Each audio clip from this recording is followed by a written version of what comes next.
গত ৭ April Kaiser Sohel আহমেদকে বিমানের ব্যবস্থাপনা পরিচালক ও প্রধান নির্বাহী কর্মকর্তা হিসেবে নিয়োগ দিয়েছে সরকার।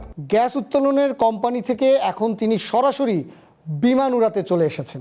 ১৯ বছর এভিয়েশনের সাথে জড়িত না থেকেই তিনি সরাসরি ডিএমডি হয়ে গেছেন। ১৯৭২ সালে বাংলাদেশ বিমান প্রতিষ্ঠা হওয়ার ১৩ বছর পরে ১৯৮৫ সালে এমিরেটস এয়ারলাইন্স প্রতিষ্ঠা হয়েছিল, কিন্তু তারা এখন বিশ্বের ১ নম্বর এয়ারলাইন্স হিসেবে স্বীকৃত হয়েছে। পৃথিবীর সব দেশে এয়ারলাইন্স পরিচালনার ক্ষেত্রে গুরুত্ব দেওয়া হয় অভিজ্ঞতাকে, কিন্তু বিমান বাংলাদেশ এয়ারলাইন্স চলছে ঠিক উল্টো পথে। সব রাজনৈতিক দলই নির্বাচনে ওয়াদা করে ক্ষমতায় গেলে বিমানকে পেশাদারির সাথে পরিচালনা করবে, কিন্তু সরকার গঠনের পরে সেই প্রতিশ্রুতি আর আলোর মুখ দেখে না। বরং বরাবরই বিমানের ব্যবস্থাপনার দায়িত্বে বসানো হয় অনভিজ্ঞদের। অ্যাভিয়েশন বিশেষজ্ঞরা মনে করেন শুধু দুর্নীতি নয়, বরং বিমানের ব্যবসা সফল হতে না পারার অন্যতম কারণ সংশ্লিষ্টদের অনভিজ্ঞতা।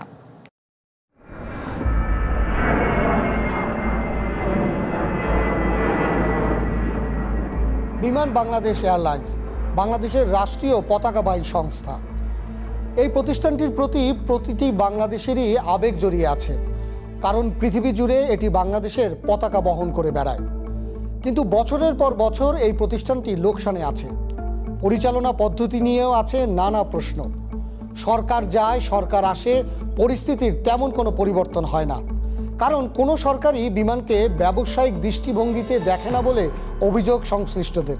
শেখ হাসিনার শাসনামলে এখানে একের পর এক আমলাকে নিয়োগ দেওয়া হতো, যারা হয়তো মৎস্য, পাট, ডাক বা নারী শিশু মন্ত্রণালয় থেকে এসে বিমান চালানোর দায়িত্বে বসতেন। আবার ৬ থেকে ১.৫ বছরের মধ্যে সেই পাটে কিংবা মাছে ফেরত যেতেন। বর্তমান সরকারও ঠিক আগের মতোই একই পথে হাঁটছে বলে মনে করেন অনেকে, কারণ এমন একজনকে ব্যবস্থাপনা পরিচালক ও প্রধান নির্বাহী কর্মকর্তা হিসাবে নিয়োগ দেওয়া হয়েছে যার এভিয়েশন সেক্টরে কাজের কোনো অভিজ্ঞতা নেই। পৃথিবীতে হয়তো একমাত্র বাংলাদেশেই বারবার এই পদে এমন লোকদের নিয়োগ দেওয়া হয় যাকে যোগদানের পর এভিয়েশনের অ আ ক খ শিখতে হয় তার নিচের পদের লোকদের কাছ থেকে। এভাবে কি কোনো এয়ারলাইন্স পেশাদারিত্বের সাথে কাজ করতে পারে? এই প্রশ্ন দশকের পর দশক ধরে চলছে, কিন্তু কোনো উত্তর মেলেনি।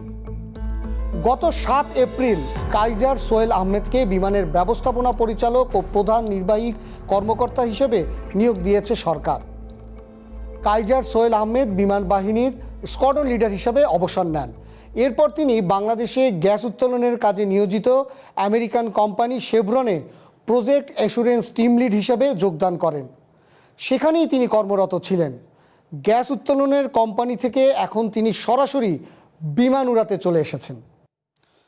এখন চলুন বাংলাদেশ বিমানের বিভিন্ন পদে চাকরির যোগ্যতা কি হতে পারে সেই লিখিত ম্যানুয়াল বা নীতিমালায় কি আছে সেটি দেখে আসি। বিমানের নিজস্ব জব স্পেসিফিকেশন ম্যানুয়ালে লেখা আছে, বিমানের ব্যবস্থাপনা পরিচালক ও প্রধান নির্বাহী কর্মকর্তাকে কোনো এয়ারলাইন্সের পরিচালক পদে কমপক্ষে ৩ বছর সহ মোট ১৫ বছরের কাজের অভিজ্ঞতা থাকতে হবে। কিন্তু কাইজার আহমেদের সেই সব অভিজ্ঞতার কোনোটাই নেই। তিনি তার চাকরি জীবনে কখনোই কোনো বাণিজ্যিক এয়ারলাইন্সে চাকরি করেননি। এই ম্যানুয়ালের ৩ নম্বরে বলা আছে, প্রধান নির্বাহীকে অন্য এয়ারলাইন্সের বিভিন্ন সেবা প্রতিষ্ঠান, আর্থিক প্রতিষ্ঠান, উড়োজাহাজ লিজদানকারী প্রতিষ্ঠান ও এয়ারলাইন্সের নিয়ন্ত্রণ কর্তৃপক্ষের সাথে দর কষাকষি করার যোগ্যতা থাকতে হবে। কোনো দিন কোনো এয়ারলাইন্সে কাজ না করা ব্যক্তি কি যথাযথ আত্মবিশ্বাসের সাথে এগুলো করতে পারবেন? এসব বিষয় নিয়ে কথা বলেছি এভিয়েশন সেক্টরে কয়েক দশক ধরে কাজ করা দুজন বিশেষজ্ঞের সাথে। We fly passenger. Military version like they fly aircraft. Here in a commercial airlines they fly passenger. So যখনই আমি কথাটা বলি এই যে ফিলোসফিটা এটা একটা ডিফারেন্ট ইস্যু, এখানে অনেক কিছু পার্সপেক্টিভ রয়ে গেছে। এটা বুঝতে হবে যে আমি একজন পাইলট বা আমি একজন ইঞ্জিনিয়ার, আমি জানি ইঞ্জিনিয়ারিং কী, আমি জানি পাইলটিং কী, বাট এটাতে তো কমার্শিয়াল এয়ারলাইন্স চলে না। উনি হয়তো কর্পোরেট ব্যক্তিত্ব, কর্পোরেটে অনেক কাজ করেছেন অনেক দিনে, কিন্তু এয়ারলাইন্সের ডিফারেন্ট ব্যাপার। এখানে অনেকগুলো কমপ্লেন্স আপনাকে মিট করতে হয়, এখানে লিজের মতন বিষয় ডিল করতে হয়, এখানে এয়ারক্রাফট প্রক্রিয়ার মতন বিষয় ডিল করতে হয়। সেই জায়গায় অবশ্যই যিনি চিফ এক্সিকিউটিভ তার একটা অভিজ্ঞতা থাকলে অনেক বেশি লাভ, অনেক বেশি নিয়ে যেতে পারে। এবং এই কারণে কিন্তু গত 54 বছর বা ৫-৫০ বছরে বিমান এগিয়ে যেতে পারেনি। শুধু সিইও বা ম্যানেজিং ডাইরেক্টর পজিশন না, মেজরিটি অফ দি কি পজিশনসগুলো যদি আমরা বিমানের চিন্তা করি, ডাইরেক্টর সেলস মার্কেটিং থেকে শুরু করে বা অন্যান্য আর যেসব ডাইরেক্টরেট আছে, বেশিরভাগই কিন্তু ওই সরকারি আমলা দ্বারা নিয়ন্ত্রিত আর কি। গত 54 বছরে বা 55 বছরে 47 জন ম্যানেজিং ডিরেক্টর বা সিইও এসছেন আর কি এই পদে আর কি। তো অ্যাভারেজ আমরা যদি দেখি যে একটা বিমানের ওই পজিশনে একজন 1 বছর 1.5 বছর, এমন আমরা দেখেছি যে মাত্র 3 মাসের জন্য একটা এমডি এসেছে। কমার্শিয়াল, আমি যেটা মনে করি যে একটা commercial airline should be given the chance to run like a commercial organization. এবার আসি এমডির পরে যিনি আছেন তার বিষয়ে। সৈয়দ মঈনুদ্দিন আহমেদকে বর্তমান সরকার ডিএমডি হিসেবে নিয়োগ দেয়।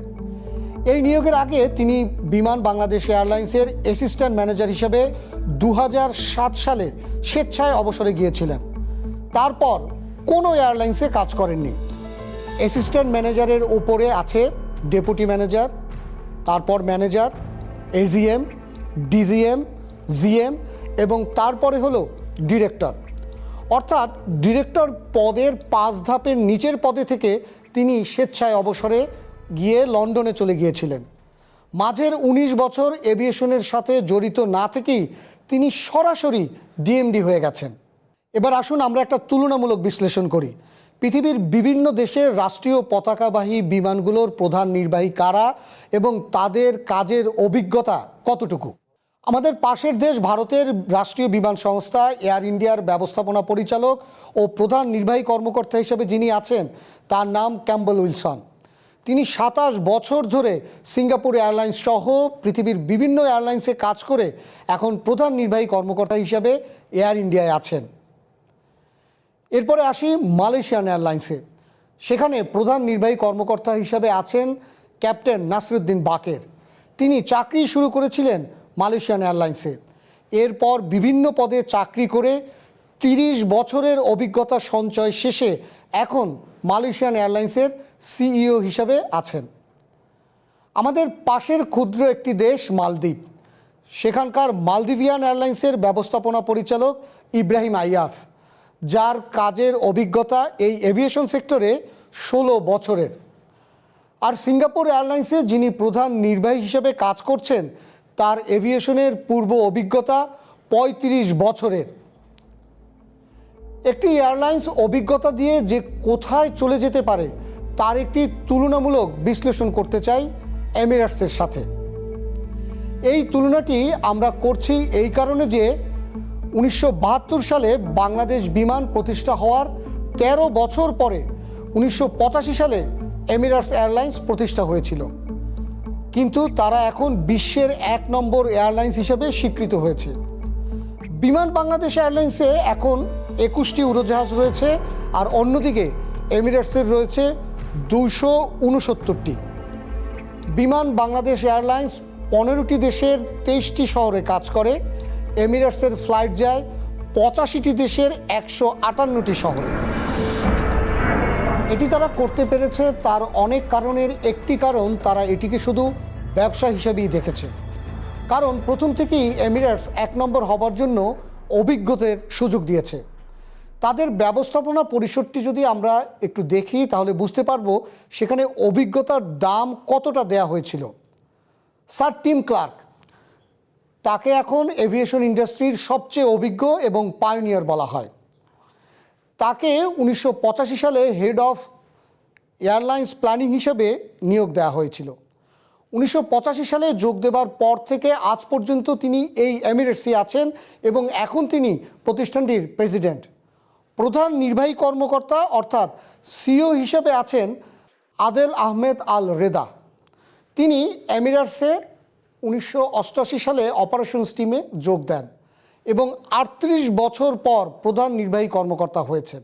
প্রতিটি রাজনৈতিক দলেরই নির্বাচনী অঙ্গীকার থাকে বিমানকে তারা পেশাদারিত্বের সাথে চালাতে চান, কিন্তু ক্ষমতায় গিয়ে তারা এমন সব লোকদের ব্যবস্থাপনা পর্ষদে নিয়োগ দেন যাদের যোগ্যতা, অভিজ্ঞতা, দক্ষতা সবসময় প্রশ্নবিদ্ধ থাকে। বিগত সরকার ছিল আমলা নির্ভর, বর্তমান সরকার ঠিক আমলাদের হাতে না দিয়ে অনভিজ্ঞদের হাতে বিমানকে তুলে দিয়েছে। এসবের ফল হলো পুরো এয়ারলাইন্সের মধ্যেই এখন চলছে তুগলকি কাণ্ড। 18ই মে বিমানের মহাব্যবস্থাপক মোহাম্মদ মিজানুর রশিদকে প্রশাসন ও মানব সম্পদ বিভাগের পরিচালক হিসেবে পদোন্নতি দেওয়া হয়। তার বিরুদ্ধে আগে থেকেই নানা অভিযোগ দুদক তদন্ত করছিল। এই পদোন্নতি দেওয়ার কয়েক ঘন্টার মধ্যেই সেই চিঠি আবার প্রত্যাহার করে নেওয়া হয়। একই ব্যক্তিকে আবার পরদিন বরখাস্ত করা হয়। যেই ব্যক্তিকে পছন্দ করে একদিন আগে পদোন্নতি দিলেন, সেই একই ব্যক্তিকে আবার পরদিন বরখাস্ত করলেন। এটা কোন ধরনের প্রশাসনিক দক্ষতা? প্রশ্ন হলো, এ ধরনের অভিজ্ঞতাহীন ম্যানেজমেন্ট দিয়ে একটি বড় এয়ারলাইন্স গড়ার স্বপ্ন কি বাস্তবায়ন করা সম্ভব?